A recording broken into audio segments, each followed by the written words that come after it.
So coincidentally, I got to discuss this and another show credited to the brilliant Butch Hartman. You can try to pick the obvious answer, but there's like 2 other options to go with that could have legitimately made the list, so just roll with it, alright? Right now, my job is to back one of my own. Truth be told, I was pleasantly surprised by the sheer amount of people that came out to defend TUFF Puppy, or at the very least decry the original review.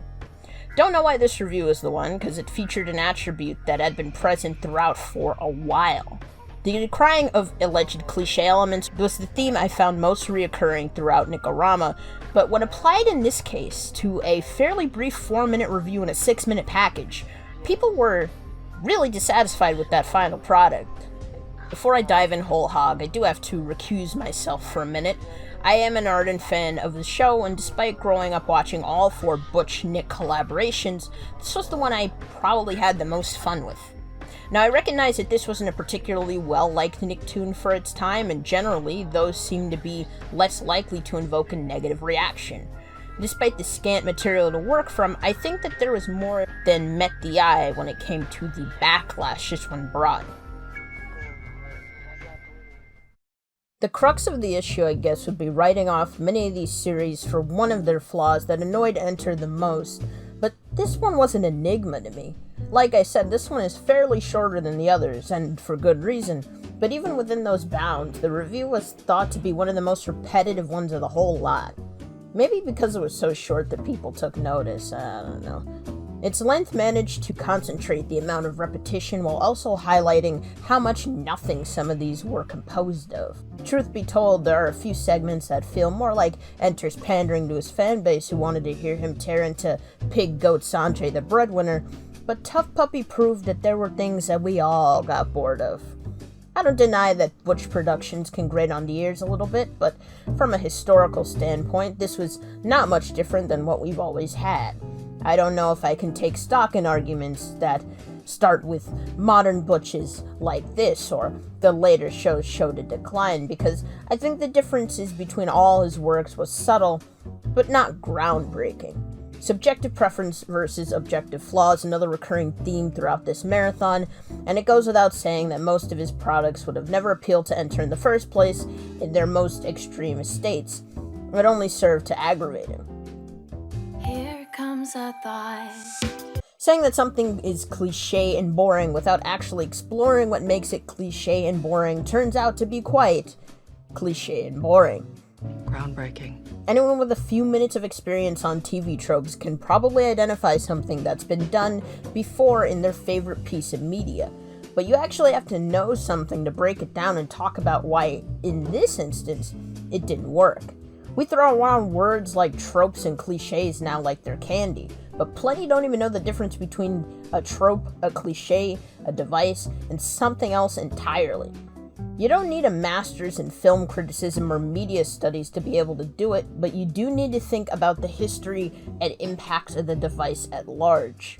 TUFF Puppy was not meant to be a multi-dimensional epic, and that's perfectly fine. I don't feel like I'm degrading the medium when I say that. It's totally normal to have animated products created without aiming for the highest heights while making them. I think that's more Butch's style anyway. The only concepts I've seen him make that were a bit above the typical fare were Danny Phantom and Elf Detective. Rest in peace. Hell, common consensus seems to point to the former being more of other people's work than Butch's anyway, but if you count the Backdoor Crash Nebula pilot, I guess it all evens out again. At any rate, most of his babies are simple gag-a-day premises with maximum comedic potential.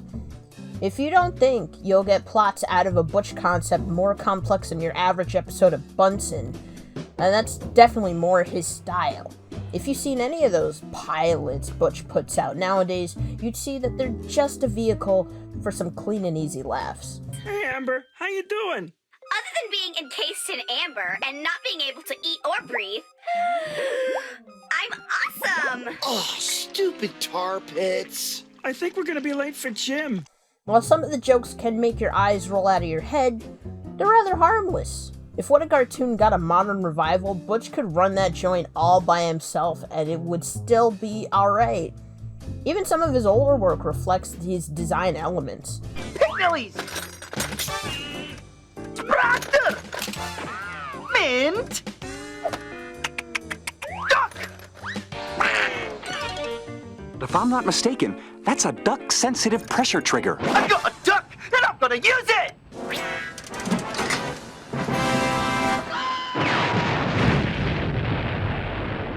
Once you watch them, you realize that nothing's really changed. It's just that his zany sense of humor shifted from being visually driven to adopting more dialogue-heavy setups.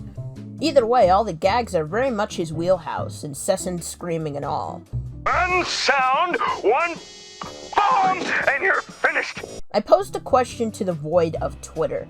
What makes Tough Puppy good? Or at least, what makes it work? There was a small but varied slate of answers, all pretty fair, but there is a resounding correlation between them that indicates that it was still pretty funny. The characters made it good and the whole thing was just a good time all around.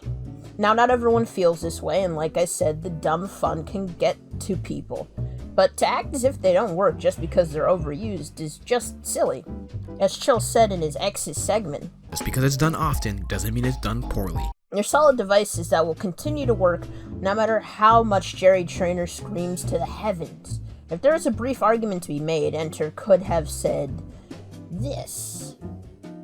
Like, how hard would that have been? I mean, he did it for all of these reviews. Again, it's fascinating everyone hated this one, because at the end of the day, he still gave it a 5 out of 10 for being as bland as possible. They saw right through the tone and backhanded monologuing to see his review was less than what Tough was said to be.